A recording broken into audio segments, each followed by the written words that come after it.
आणि आता आपण इतर काही घडामोडी पाहूया। मुख्यमंत्री शिंदेंवर केलेले आरोप खपवून घेतले जाणार नाहीत अशी भूमिका शिंदे गटाच्या सर्व मंत्र्यांनी घेतली आहे। शिंदे गटाच्या 7 मंत्र्यांनी फडणवीसांची भेट घेतली।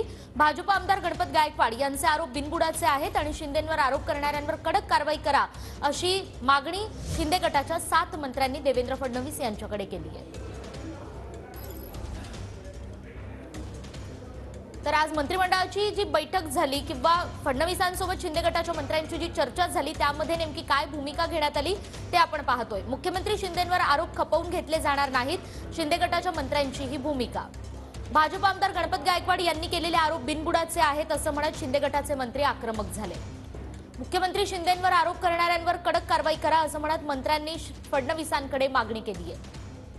दादा भुसे, शंभूराज देसाई, संजय राठोड, दीपक केसरकर, संदीपान भुमरे या काही मंत्र्यांनी देवेंद्र फडणवीसांची भेट घेतली।